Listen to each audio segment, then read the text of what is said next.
Well, indeed, we're going to continue our look at the situation in Cuba with our Focus report. As we were saying, for the past 59 years, ever since the 1959 revolution, Cuba has been run by a Castro and their generation of revolutionaries. Christoph Danset, Mary Schuster and James Vasina take a look back now at the past 6 decades there. It's 1957 in the Sierra Maestra, a mountainous region of Cuba, and a couple of men are preparing for a revolution. They go by the names of Fidel and Raul Castro, two brothers, or Ernesto Guevara, more commonly known as Che. Their aim is to overthrow Batista's dictatorship, and they've got the backing of the island's poorer population, who are demanding a redistribution of wealth. On the 8th of January 1959, the revolutionaries receive a warm welcome in Havana, where they're greeted as liberators.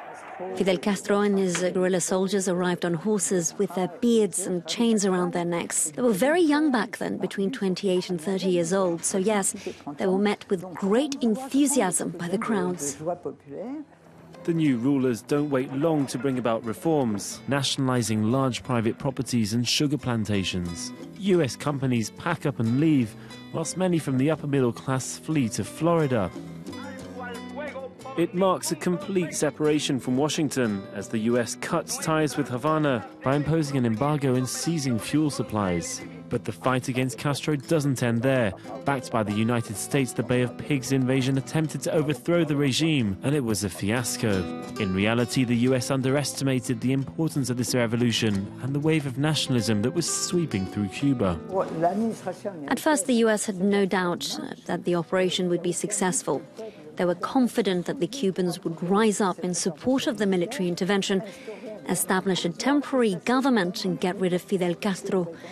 It's the exact opposite that took place. It was a failure, and Fidel Castro, who at the time was strongly backed by a large majority of Cubans, was the big winner. Cuba was desperate to find a new commercial and strategic partner, as over 80% of the country's economy depended on trade with the United States. And Fidel Castro partnered with Nikita Khrushchev in the USSR. Khrushchev deployed missiles to Cuba, only 150 kilometers from the coast of the US. A Third World War was avoided, but not by far. After a power struggle, Moscow dismantled its missile bases, and in exchange Washington gave up plans to invade the island. An economic alliance was reached. The Soviets would sell their oil to Cuba at a much lower price than the market rate. Meanwhile, Cubans would export their sugar at a much higher price than the market rate. So Cuba depended on an economy that was, for the larger part, subsidized. For the next 30 years, Cuba sponged off the USSR, and the standard of living began to improve considerably. Literacy levels soared, with access to schools, and healthcare was made free of charge. But meanwhile, freedom of expression was limited, and several of the country's intellectuals were locked up. It was an oppressive time, an authoritarian regime with very intolerant rulers. When you talk to intellectuals and scholars, you realize this was a time of great censorship in books and elsewhere. With the collapse of the Soviet Union, Cuba's economy took the biggest plunge in the country's history. In August of 1994, 40,000 Cubans risked their lives fleeing to the US. In those years, there were no more traffic lights. They didn't have enough fuel to produce electricity. Here in tropical Cuba, food was rotting inside fridges. These were very difficult times for the Cuban people. Once again, the country was in need of a new ally, and at the end of the 1990s, Hugo Chavez in Venezuela, with the largest oil reserves in the world, leaped to its rescue. At this point, a new exchange program was put in place whereby Venezuela would export fuel at a very low price. And this was very beneficial to Cuba. But 15 years later, this exchange ended.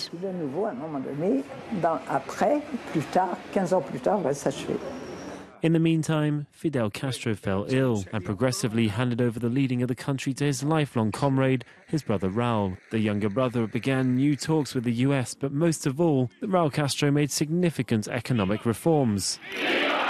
Certain jobs were privatized, but not key sectors of the economy, wreaking havoc to the social structure. There's tremendous inequality between workers from the private and public sectors. Those from the private sector are earning far more, and paradoxically, the more educated doctors, teachers, engineers who are forced to work in the public sector are earning much less than those other Cubans. Today, a new chapter begins in Cuba. Fidel Castro died 2 years ago, and as Raul Castro leaves his position as head of state, it's the end of an entire revolutionary generation, leaving behind it a very complicated political and economical situation.